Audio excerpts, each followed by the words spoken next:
Paz do Senhor, meus queridos irmãos. Antes de iniciarmos a nossa lição de hoje, inscreva-se no canal, ative o sininho, curta o vídeo e compartilhe com seus amigos e irmãos da igreja. Sou o professor Antônio Belchior Silva, evangelista na Igreja Evangélica Palavra Fiel, Ministério do Jardim Brasil. Hoje estudaremos uma importante lição que consta do livro Os Ataques contra a Igreja de Cristo, as Sutilezas de Satanás, nestes dias que antecedem a volta de Jesus Cristo, escrita pelo nosso honrado pastor José Gonçalves. A paz do Senhor, meus queridos irmãos. Sou o professor Antônio Belchior Silva e hoje aprenderemos uma importante lição que tem como título As Sutilezas de Satanás contra a Igreja de Cristo. Lição esta primeira lição do terceiro trimestre de 2022, Escola Bíblica Dominical Adultos. Aprenderemos nessa lição que a Igreja está sob ataques de Satanás de uma forma imperceptível e de muita esperteza. Portanto, a Igreja precisa estar alerta quanto às sutilezas desse ataque de Satanás nesta reta final.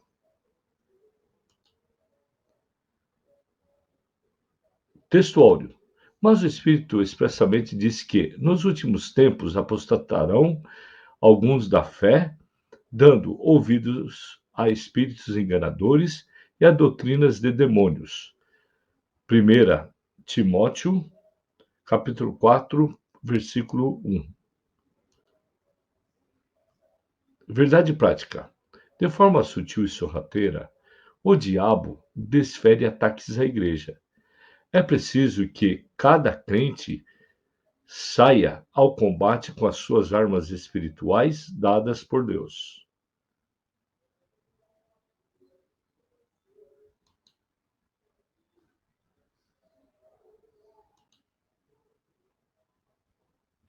Objetivos específicos de cada lição. Primeiro tópico é mostrar que a igreja está sob o ataque de Satanás. Segundo, descrever a natureza do ataque. Terceiro, elencar as esferas do ataque.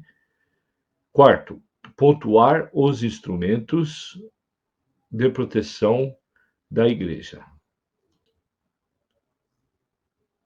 Uma pequena introdução é que neste trimestre estudaremos a respeito dos diversos ataques contra a verdadeira igreja.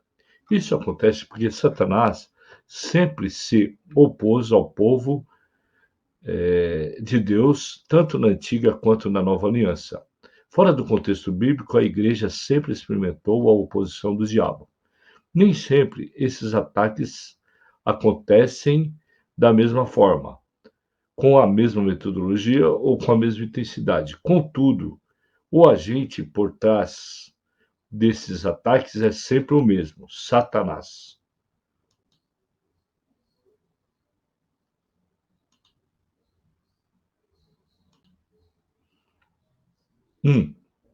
A igreja sob o ataque. A sutileza do ataque. Um fato de fácil constatação é que a oposição sistematizada às verdades cristãs cresceram nas últimas décadas, em escala exponencial. Se em anos passados as perseguições e conflitos bélicos eram os instrumentos usados, hoje isso acontece de forma muito mais sutil. Elas ocorrem, por exemplo, com a normatização de comportamentos e práticas contrárias à fé cristã.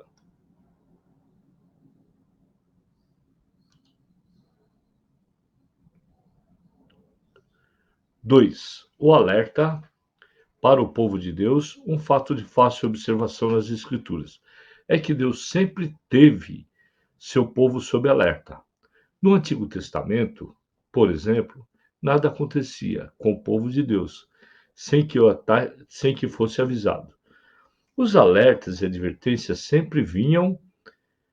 Isso pode ser visto tanto em relação a pessoas quanto a grupos. Gênesis 37, de 5 a 7, conforme 45, de 5 a 8, 18, 17 e 18.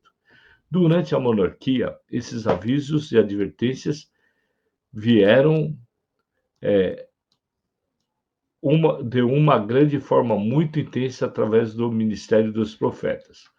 Na sua primeira carta a Timóteo, Paulo escreveu sobre o grande alerta que o Espírito Santo dava à igreja.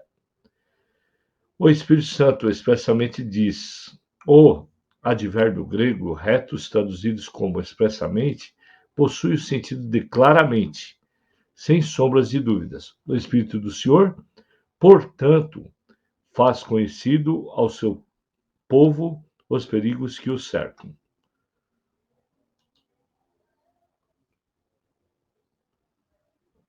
3. A igreja na reta final. A sutileza de Satanás ao atacar a igreja de Cristo é um fato claramente revelado pelo Espírito.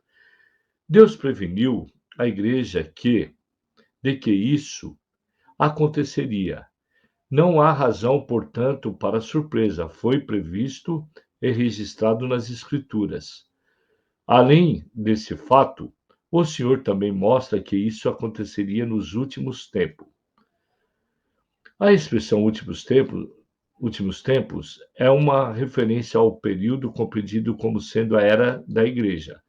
Nesse aspecto, o apóstolo Pedro disse que o derramamento do Espírito fazia por parte dos eventos dos últimos dias. E, de forma semelhante, o apóstolo Paulo descreve como os homens se comportariam nos últimos dias. A precisão com que foram descritos esses sutis ataques de Satanás contra a igreja, e não há referência a dia e hora. Deveria servir de alerta máximo para nós. A profecia é bem clara e objetiva em descrever comportamentos, ações e práticas que demarcariam esse tempo final.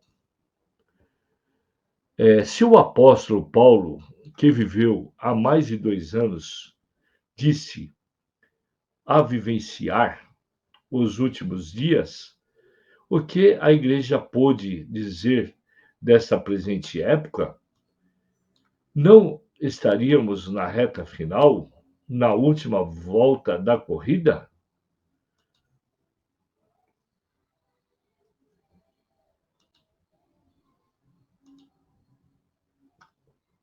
Subtópico 2. Tópico 2. A natureza do ataque. O ataque é de natureza espiritual. Em sua exposição, o apóstolo faz referência a espíritos enganadores e demônios. Não há nenhuma dúvida que é uma referência aos espíritos maus, aqui também chamados de demônios. Não há nenhuma dúvida que a referência aos espíritos maus aqui também são chamados de demônios. Isso revela a natureza dos agentes envolvidos nos ataques que são feitos às igrejas, Satanás e seus demônios. Os maiores inimigos da igreja são seres sobrenaturais. Nesse sentido, podemos também dizer que a natureza desse ataque é espiritual. De fato, aos escrevidos aos Efésios, o apóstolo Paulo diz que a nossa luta não é contra a carne ou sangue, mas contra os principados e potestade do mal.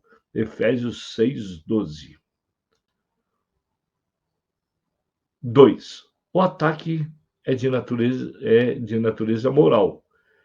Outra coisa é ser levada em conta sobre a natureza do ataque à igreja, que revela a sutileza do diabo. Esse também é um ataque moral. O apóstolo faz referência a pessoas que se comportam dessa forma, hipócrita e também são mentirosos. 1 Timóteo, capítulo 4, versículo 2. Esses comportamentos se encontram na esfera moral, na verdade. A hipocrisia e a mentira são manifestações inversas das virtudes morais cristãs da autenticidade e da verdade. A operação do erro sempre trabalha com a falsidade e o engano. Paulo também demonstra a esfera moral que esse ataque quando faz referência àqueles que têm cauterizada a sua própria consciência. O termo grego suneidesis, usado aqui para consciência, é referência à capacidade humana de julgar, de entender o certo e o errado. Em outras palavras, é a faculdade humana por meio da qual se distingue o que é moralmente bom ou ruim. Uma consciência cauterizada, do grego kausteriazo, significa dizer que ela se tornou insensível para julgar entre o certo e o errado. Tópico 3. As esferas do ataque. A esfera religiosa. É importante tratarmos aqui das esferas que esse ataque ocorre. Em primeiro lugar, o apóstolo nos mostra que ele acontece na esfera religiosa. Acontece, portanto, na esfera da igreja.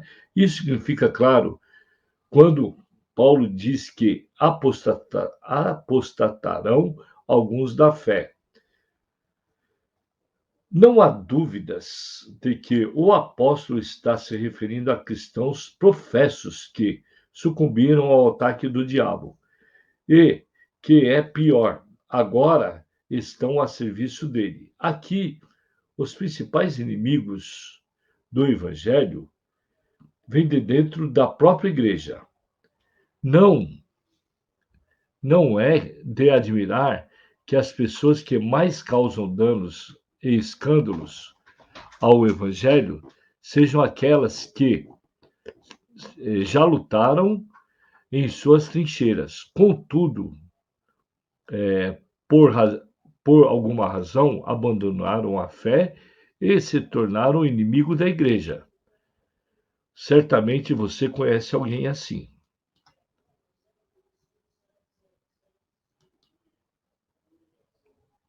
2. A esfera social. Outra esfera do ataque de Satanás à igreja é a social. Isso pode ser visto na expressão de Paulo, proibindo o casamento. 1 Timóteo 4:3. É uma forma de dizer que o diabo se opõe à família. Sem dúvida, a família é uma das mais importantes instituições sociais que existem, se não a mais. Nesses últimos anos, temos visto Satanás e seus demônios atacando com muita fúria a família brasileira, especialmente a cristã. Estamos sob o cerrado, as mais variadas leis e decretos têm sido criados com o intuito de desconstruir a família. Precisamos acordar para essa realidade, pois atacando a família, Satanás atinge a igreja. 4. A igreja protegida. A exposição da palavra de Deus. O apóstolo põe duas importantes armas ou ferramentas capazes de neutralizar os ataques do diabo: a palavra de Deus e a oração. 1 Timóteo, capítulo 4, versículo 5. O apóstolo mostra aqui que a palavra de Deus possui poder santificador. Ela é um antídoto contra o ascetismo e toda forma de culto falso que o diabo possa criar. Paulo descreveu aos Efésios que a palavra de Deus é a espada do Espírito e sem ela estaríamos desarmados. Não há dúvida que o maligno tem levado vantagem sobre muitos cristãos, porque estes não demonstram perícia no manuseio da palavra de Deus.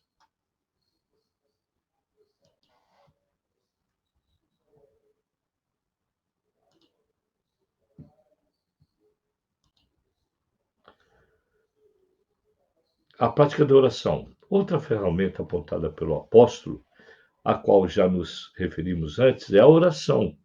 As reuniões menos frequentadas na igreja são aquelas dedicadas à oração.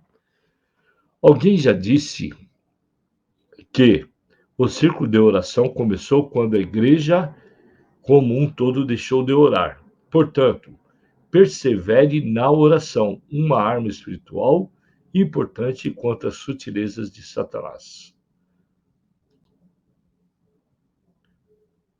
A nossa pequena conclusão nesta lição, vimos que o diabo tem atacado a igreja de forma sutis. Essa é uma realidade que cada cristão precisa se conscientizar. Se não tivermos consciência de que estamos sob ataque, não veremos a necessidade de nos defendermos. É preciso, portanto, conhecer a natureza desse ataque, a esfera na qual ele ocorre e, o mais importante, é munir-se de armas espirituais para ganhar essa guerra. Meus irmãos, esta lição foi excelente para o nosso aprendizado. Agradeço a sua participação, fique com Deus e conte sempre com as minhas orações. Revisando o conteúdo.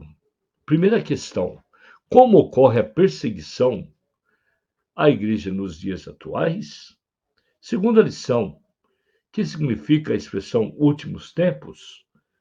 Em qual esfera se encontram os comportamentos hipócrita e mentiroso? Qual a expressão bíblica que caracteriza o ataque da igreja na esfera social? Segunda lição: quais as duas importantes armas ou ferramentas capazes de neutralizar os ataques do diabo? Vocabulário: ascetismo, doutrina de pensamento ou de fé que considera a ascese, isto é, a disciplina e o autocontrole estritos do corpo e do espírito, um caminho imprescindível em direção a Deus, a verdade ou a virtude, perícia, qualidade de perito, destreza e habilidade. Fique todos com Deus e conte sempre com as minhas orações.